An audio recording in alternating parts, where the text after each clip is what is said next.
let's start the lesson for today. So we're going to be talking about the leper, and there's a couple of times that Jesus encounters lepers in the Bible. If you remember, there's the story of the 10 lepers, where only one of them comes back and says thank you, but today we're just looking at one leper that Jesus encounters, and it's called, and so the theme is showing kindness.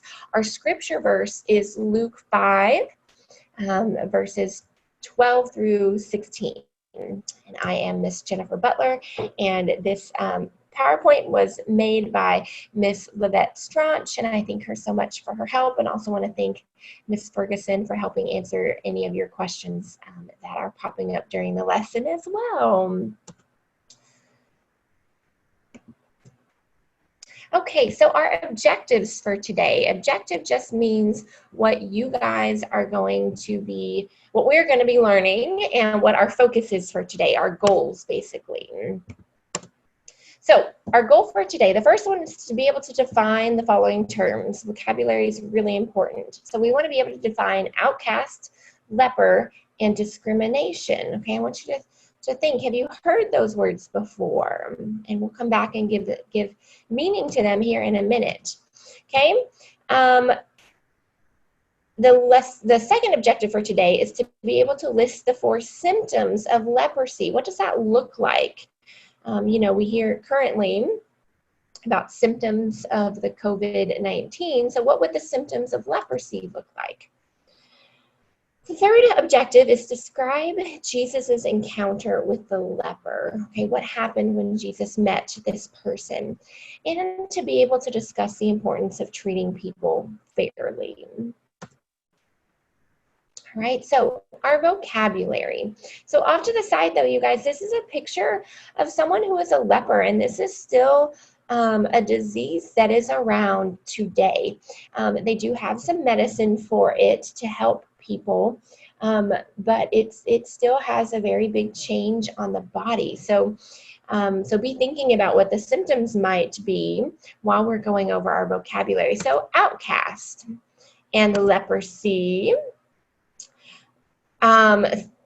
My PowerPoint's messed up here a little bit, but leprosy is a contagious skin disease that creates sores, and it eats your flesh. Okay, so if you look over to the side here, her feet are gone. So sadly, what happens is that it eats away at your flesh and your bones, and so your limbs, your arms, your hands, your feet, your fingers, they fall off, and they get big spots. Like it starts off as red spots, and then it becomes there's like a white pus in it, and the hairs in that area become white. It is a little bit yucky for sure. It's not a fun disease to have, and it is very contagious. And back in Jesus's time, in our lesson that we talked about on Monday, right, when Jesus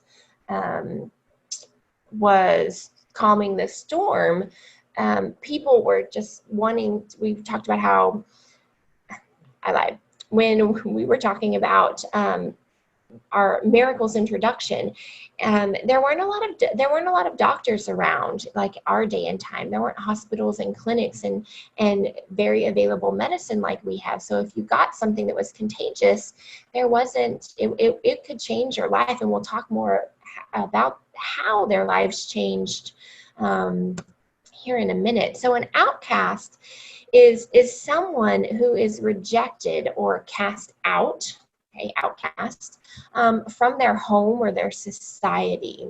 And we'll again look more about why lepers were outcast. And then discrimination. Discrimination is treating somebody unfairly or unjustly, and that could be for a number of reasons. It could be, a lot of times it's people that are treated unfairly, and it could be because of their age or their race, their background, their religion, their belief, their sex. And so there's a lot of different reasons why someone might be discriminated against. But it's definitely a very sad thing that happens around the world.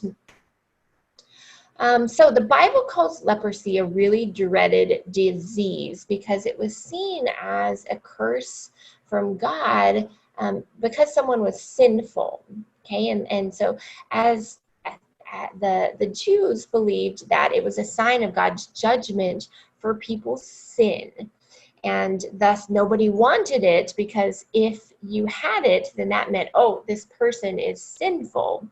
And I don't know about you guys, but whenever I do something wrong, I hope that nobody finds out about it. You know, if I make a mistake, I don't want anyone to, know my business. But more importantly, I don't want to be ashamed or embarrassed. And so when these people got this disease, it really took a toll emotionally on them as well, because everybody saw them as unclean. And so see here, you can see their fingers falling off.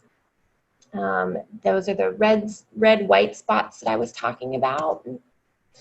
So some of the symptoms: many sores that are eating into the flesh, missing fingers and toes. So discolored lesions on the chest. Lesions is a really good extra credit bonus word here. Lesions is like a spot. And then the white patches on your skin. And so then also it would affect their brain as well. And so what happened, and we talked about this a little bit already, they would get a spot somewhere on their body, and it would start swelling or have a scab. And, like I said, it was seen as a curse from the Lord. And so whenever this happened, if I'm walking by and I notice, oh, you've got a spot, then that person has to go to the priest and be examined. And so, like I said, if the hairs in that sore, in that lesion, turned white, then I think it was after 10 days, then they were considered to be a leper. Well, they thought it would be leprous, and they had to keep them isolated for a week to see if the sores were going to spread. And so again, I was going over these notes the other day, and I'm like, oh, this is so relevant to what's happening now, right? If somebody gets a dry cough, what happens? Everybody's like, oh, you've got the coronavirus, the COVID-19. And so people have to stay at home to make sure that they're not contagious to other people. Okay. So, I was wrong. It was after 7 days. I'm sorry, you guys. So after 7 days, if the spot had spread to other parts of their body, then they had to leave their city, their settlement. They weren't allowed to stay there anymore because of how contagious it was. And so currently we've got people who are, if you get really sick, you've got to go to the hospital. Right now, we're lucky that if you have it and you don't need a ventilator, you can stay at your home and isolate at home. But here, if you had leprosy, you weren't allowed to do that. And not only that, but you had to wear special clothes. You had to wear clothes like black clothes, like you were in mourning. Mourning means that you're sad. And they had to have a bell on them, sometimes often on their ankle, so that people could hear them coming and know not to accidentally touch them. And then they, a lot of times, would have unclean hair. All right. And so, hang on. They had to yell out. They had to yell, unclean, unclean, when they were or people would yell that at them when they were in public, okay? And everybody would say, don't touch them, don't touch them. So just everyone around would know, don't accidentally touch them, or you might get this contagious skin disease. And if they did come back in public and they weren't following these rules, then they could be stoned to death.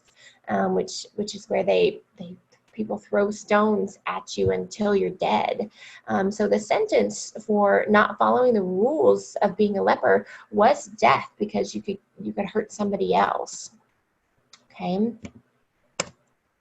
So if you were able to be healed somehow, if you were a leper and then something happened and you were cleansed, then there was a purification ceremony. And so let's look about what that looked like. And here, let me go back for a second. You guys, this is going to seem very weird to us because we live in New Testament times, right? And when Jesus was alive, they were coming out of Old Testament times. And so they had a lot of Jewish traditions that seem very, very different to us. But that's how God had the laws set up in the Old Testament. So make sure you're keeping an open mind. While it's different to us, this was normal life to them. And this is why I'm so thankful for Jesus, because the sacrifices that they had to go to the temple and make, and the purification ceremonies and stuff, Jesus did that for us. So when someone was having a purification ceremony, the priest would examine him, and then the priest would take 2 clean living birds. It's really important that it be living birds, obviously. So they would gather the 2 birds, and they had to be clean. Okay, they couldn't have a big spot on them somewhere. So they had to be pure birds. They would get cedar wood. They would get hyssop, which is like a sweet-smelling herb. I don't know if any of your moms or your Grammies have any, like bush medicine or something. I know we've got outside. I've got some. What do I have? I have some basil. Oh, I love the way basil smells. Or if they got like a lavender plant or something like that. And then they would take a cloth that was scarlet, and scarlet like is a really bright red. Okay, so of the 2 birds, the first step is to kill one of the birds. The priest would sacrifice one of the birds. The bird and the living bird, the cedar and the hyssop would all be dipped into the other bird's blood, and this blood is sprinkled 7 times on the person that was declared clean, and then the living bird is freed to go. And so again, this sounds pretty crazy, you guys, right? But back in the Old Testament, when they had to make payments for their sin, and so this is kind of part of what that was. The payment is the dead bird, and then also, really, I don't know, in English class you probably talk about symbolism. So the bird that's able to be freed is symbolizing the freedom of this new leper. So then the leper himself, after being sprinkled with the blood and being cleansed and covered, the leper washes his clothes, shaves his head so it's not all unkept anymore, and he's able to re-enter the city and go back to normal life. Okay, so hopefully I painted a clear enough picture there for you. So as these people re-enter society, sorry, it's hard for me to read this, you guys, because the other thing is up here and I can't see all the words. So who are the people in our society that would be considered outcast? All right, so you can come here. I figured out a good way to read in the chat. So you can do it in the chat. I'm not necessarily looking at the question and answer. So, oh, great. Poor homeless people, gay people, very, very good. People with disabilities. Yes, good. Sick people, absolutely. Yeah, you guys are naming some specific people here. I won't call those names, but these are good answers. People who are not loved, sorry. People who are considered not pretty, that's interesting. That's a really good one. People with different skin colors. Yeah, exactly. Tax collectors.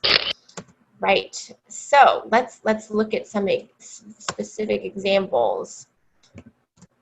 Oh, I went too fast, but yes. So the poor, you guys got that one. The downcast, people that are just having a hard time. The blind, so people with disabilities, you guys got that one as well. People who are sick, you guys are getting all these answers. Way to go. Be imprisoned. That's not one that we had mentioned, you guys. And so, but you guys came up with a lot of other really good ones, you know, of people that are considered outcasts. And maybe some of these people aren't always outcasts, but they definitely can be discriminated against. We can prejudge someone. All right. So, and I just think Jesus is the best because he is. But we're going to see here in this next video that Jesus doesn't treat this leper as an outcast. He shows kindness to them. So I want you to watch really carefully. It's kind of a little bit of a slower video, but it's one that I really like. I want you guys to remember as you watch that Jesus was an actual person that walked on this earth. And I want you to think about, you can imagine if you're one of the disciples and you're watching Jesus, or imagine that you are the leper. Several people in the chat said, oh, that's a yucky disease, or I'm glad I don't have leprosy. And so you can imagine people aren't allowed to touch them. And I don't know about you guys, but I love hugs and high fives and things like that are really important to me. And so if I was to get a disease where people couldn't touch me, couldn't give me hugs, and I had to leave the city that I grew up in, that would be really hard for me. So I want you to, that's my challenge, is for you to think about being the leper and watch very closely how loving and kind Jesus is. Okay, chickenpox, yeah, a little bit. Not to spoil this beautiful day or anything, huh? Come on. Huh?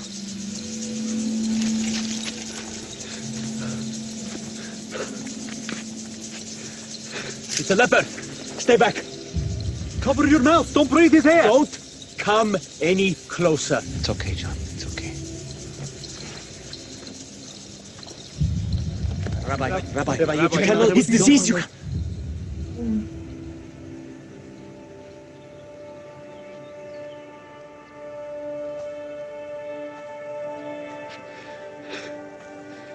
Please. Please.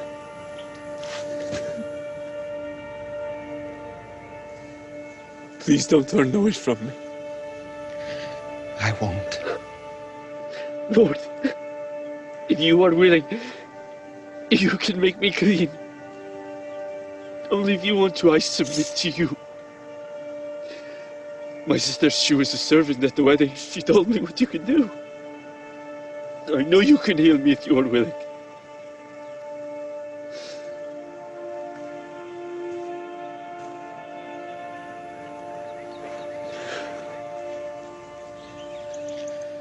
I am willing.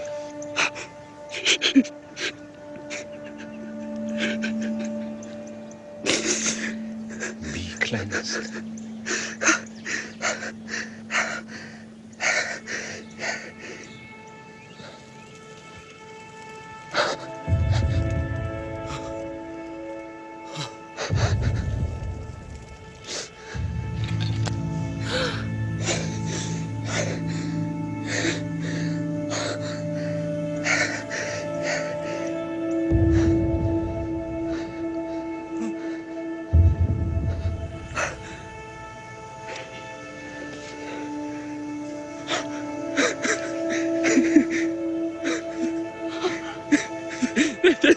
Thank you.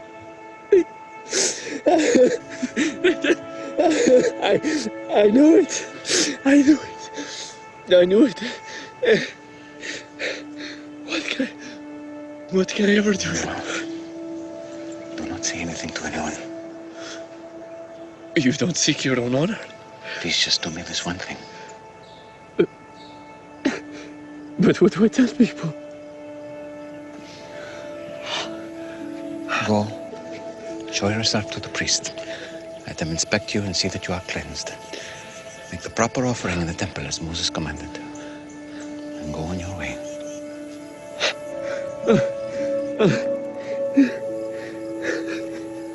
Who has an extra tunic? Just one of you, just one of you. That's enough.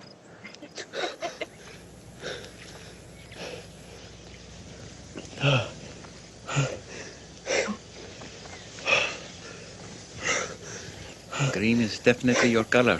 Oh, I love that, you guys. Well, thanks for watching that with me. I know that got me all emotional over here. I'm getting teary-eyed. My kids that I teach, they give me a hard time because a lot of these make me all teary-eyed. But you guys, Jesus is just so compassionate, and some of you are in the comments are saying that's so sweet, and it's true. Jesus is the kindest person that has ever lived, and so we're going to talk about why the way he healed this leper is so kind. So let's review the points, and so hang on, somebody's asking a question over here. One of the Yes, exactly. Yeah, they were holding up a knife, and that's how serious this was. And it's similar to, somebody said it's similar to chickenpox. Yes, but a lot of people don't die from chickenpox, but it is similar to the COVID-19 right now, you guys. Is that if you get this, it kills you. Leprosy ends with death, and so that's why he had the knife out, saying don't come close to us. And you saw how repulsed and disgusted and they were as soon as they saw him. I mean, the ladies screamed and dropped their baskets and stuff because it's so dangerous. And so they're walking, they're going, and this leper comes to Jesus and asks him to heal him. And Jesus knew that there were laws and that lepers had to follow a certain, did you notice he was dressed in black?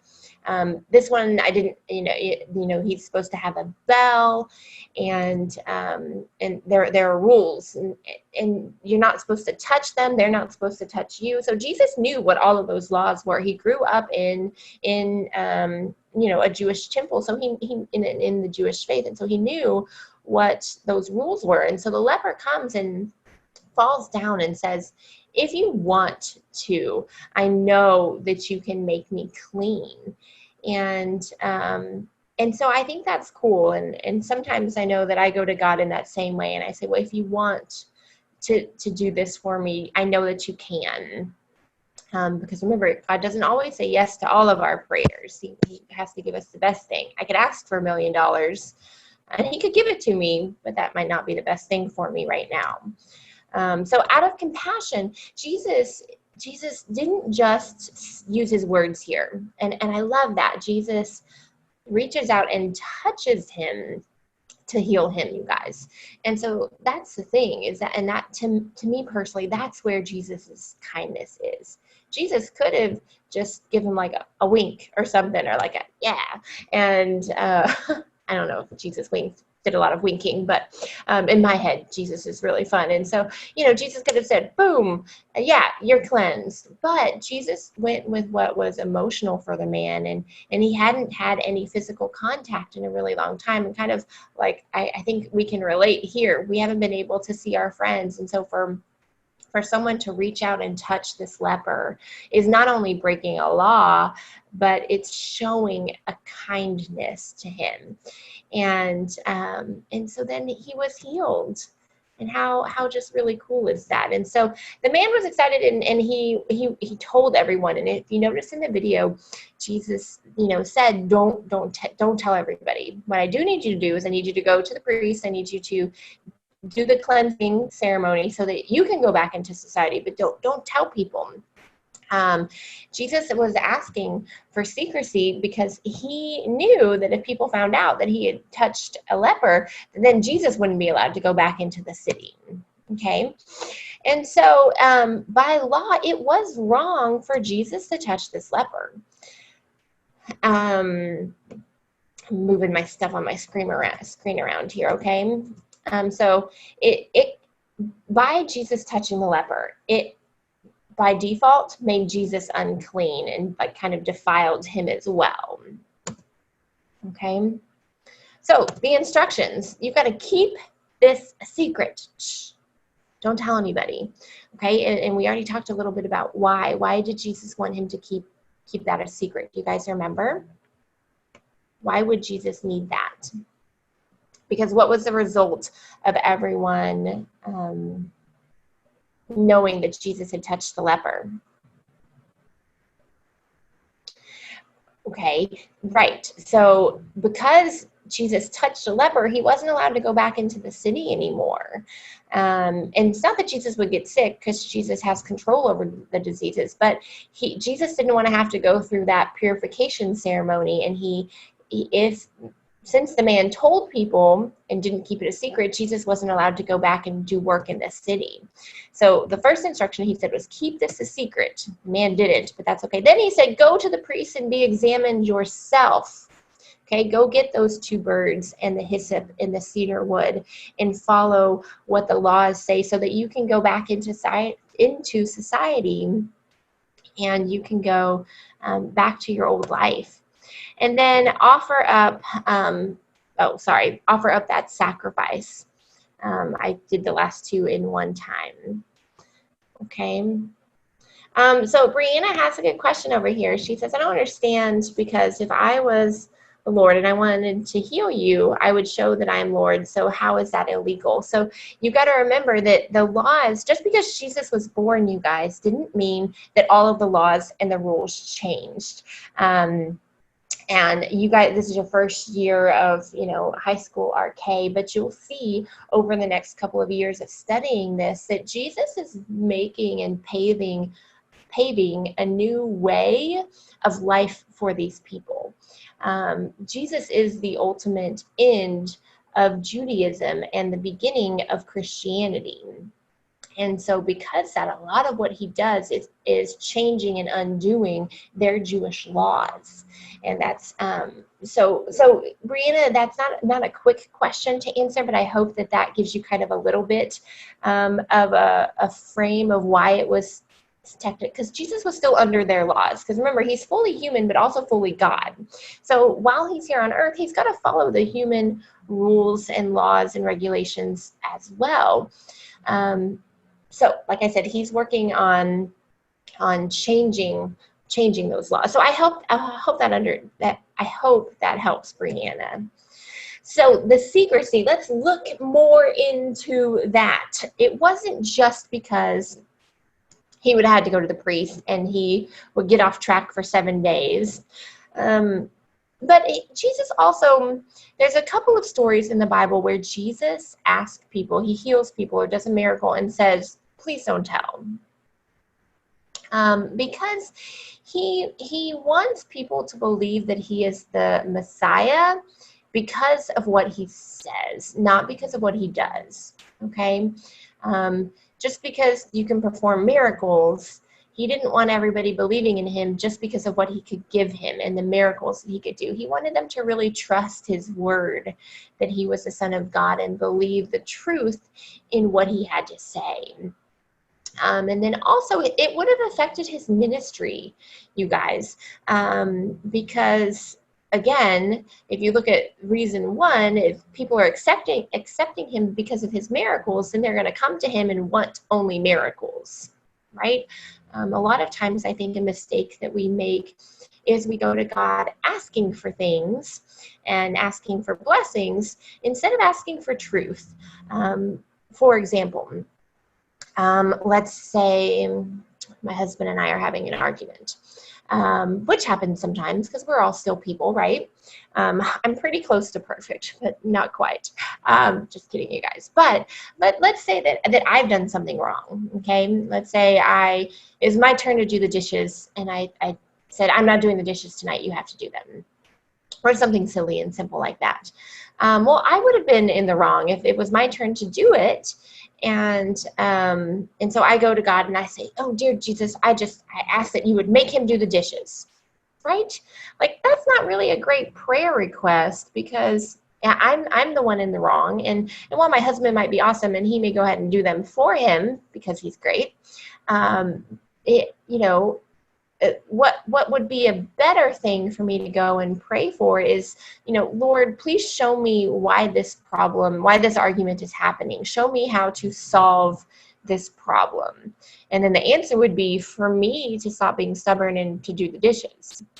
And so a lot of times it's more important for us to go to God and ask for the truth and ask for a solution instead of asking for a gift or a miracle. Okay, so I know some people are like, well, Jesus shouldn't keep secrets, but he had good reasons for that. And, you know, a lot of times these people were so excited because of the miracle, they didn't keep his secrecy anyways. So just keep that in mind, those 3 reasons. He really wanted people to trust him as Messiah, as the anointed one, for his truth, not just for his miracles. He didn't want it to slow down him sharing the gospel and the good news. If people just wanted miracles, that would slow down his teaching. And then also he didn't want to have to go to the priest for 7 days because that would slow down his progress as well.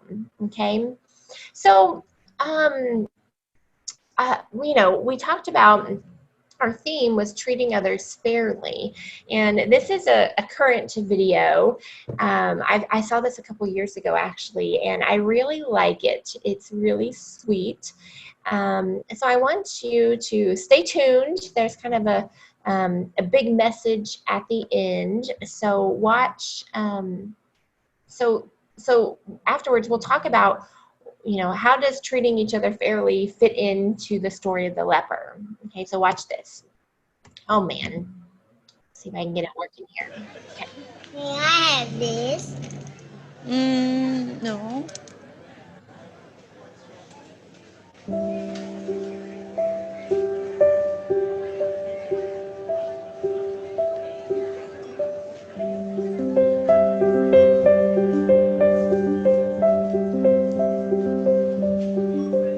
Why don't you get something special for Grandpa?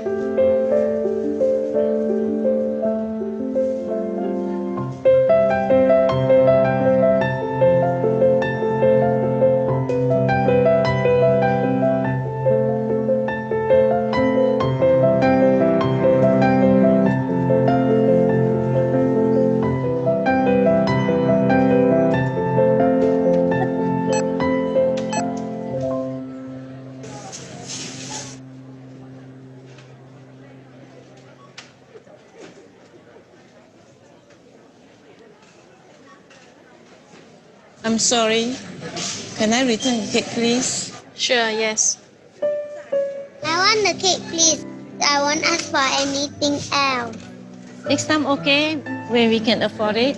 Last time you said that.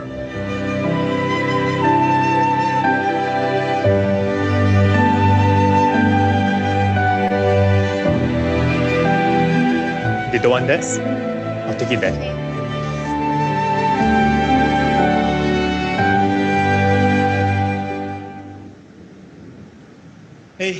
Hey. Hello, this is for you. No, we cannot accept it. Would you please? There's no reason for you to buy the cake for us. Well, when I was 7, my mother wanted to buy me a cake. Mommy, I want this one. But at the counter, we didn't have enough.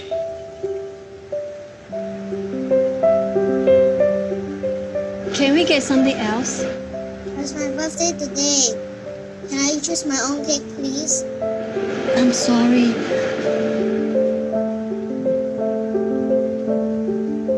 Then, there's this man.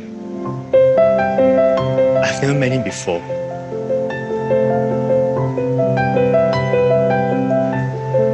Here, have the cake.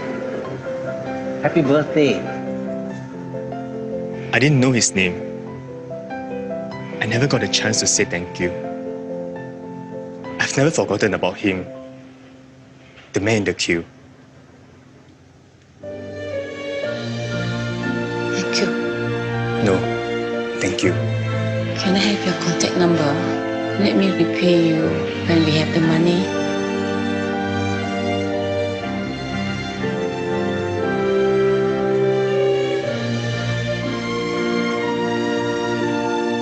Promise me something, okay? Someday, when you're able to help somebody, you will do it? May I know your name, mister? Well, I'm the man in the queue.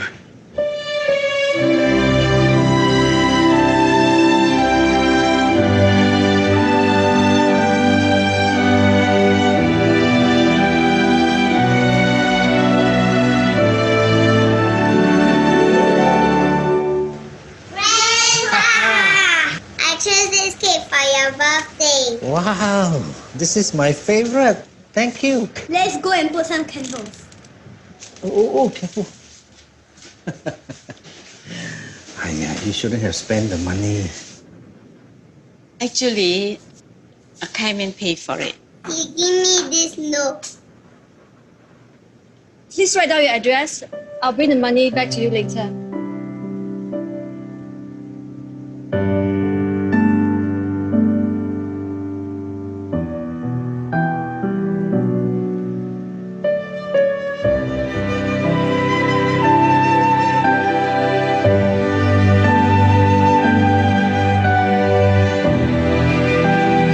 A simple act of caring creates an endless ripple.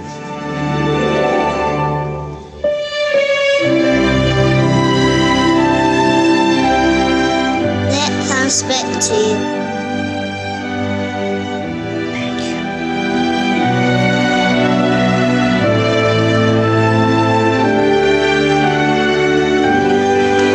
Happy birthday to you. Happy birthday.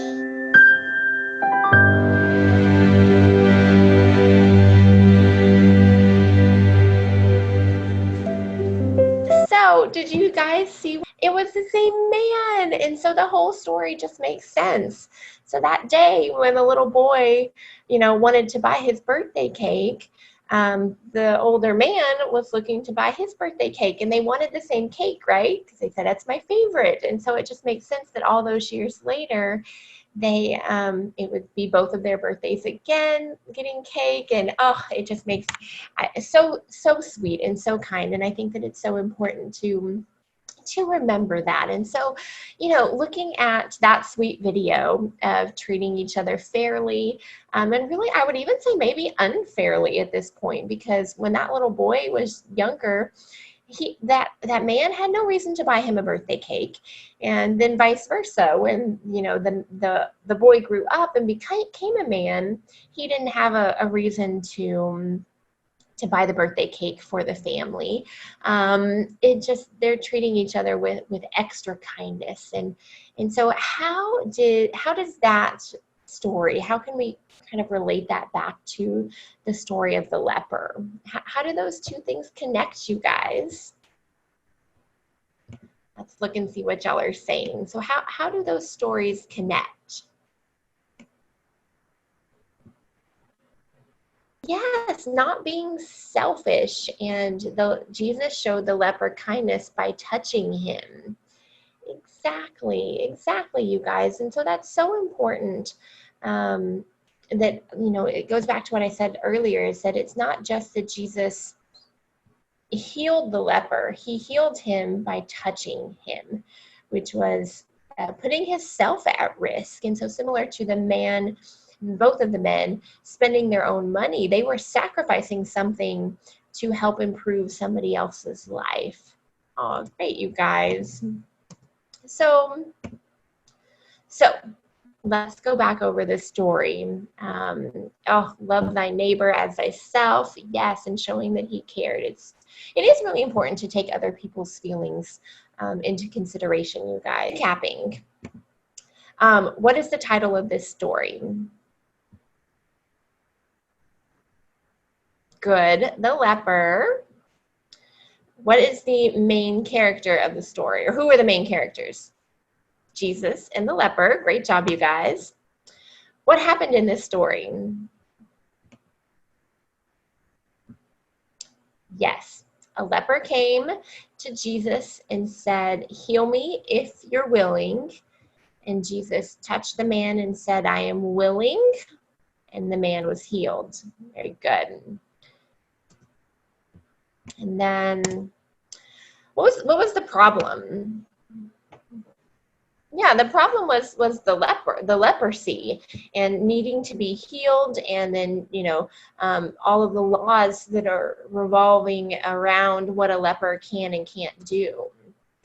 So how was this problem solved? Exactly, the problem was solved by Jesus touching the leper. Exactly, Jesus helped him. So that is the end of our lesson, you guys. So your homework is here. Okay. Again, just to review, make sure that you fill out this information: your name, first and last name, your grade, what school you go to when we're normally in school, what island you live on, and what is the name of your RK teacher. Not me, your actual RK teacher. Okay, it's important that they have that so they can get the information to the right teacher.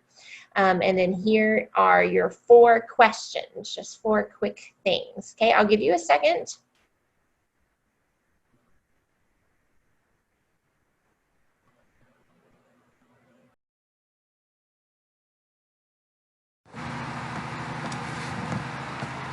Hi there, and welcome to another exciting day of writing in 2nd grade. Are you ready to write? Do you have a sharpened pencil? And a clean sheet of paper? Great! Let's get writing. By the end of today's lesson, you'll be able to organize ideas to form complete sentences and compose the first draft of a paragraph. That sounds exciting. Here is Daniel. Daniel is 8 years old. He loves his toy. Can you guess what his favorite toy is? I can't figure it out. But here are some clues to help us figure out what Daniel's favorite toy is. Here's our topic: my favorite toy. The shape of Daniel's toy is sphere. Do you remember what a sphere looks like?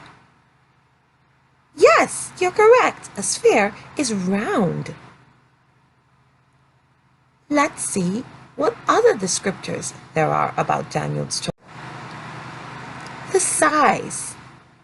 It's a big toy and it's the shape of a sphere. That could be almost anything. Let's get some more clues. Here's another description. The color of Daniel's toy is brown.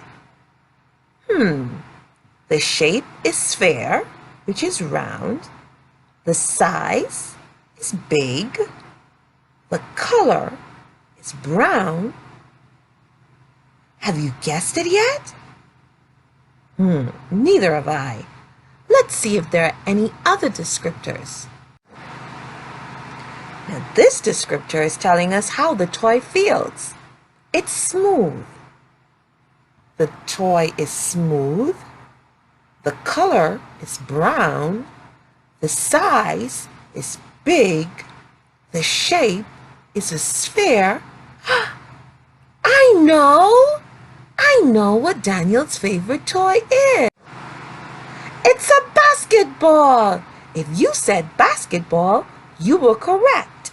A basketball is sphere-like in shape. It can be big, it's brown, and it's smooth. Great job!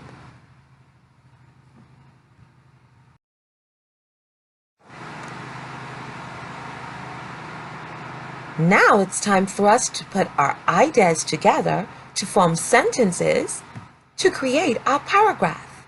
Are you ready? Here are a few tips that you should remember. Use the ideas that we came up with in the idea web.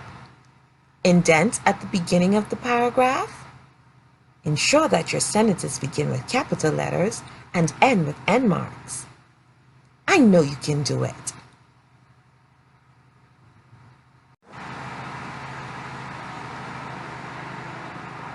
Here's a draft of a story that we wrote. My favorite toy is a basketball. It is brown and black. My ball is smooth and makes a panging sound when I bounce it on the ground. It is bigger than a golf ball and is shaped like a sphere. This is my favorite toy because I can do a lot of things with it. I can roll it, bounce it around, and shoot hoops. I love my basketball. I will feel sad if anything happens to my basketball. Can you read your story over?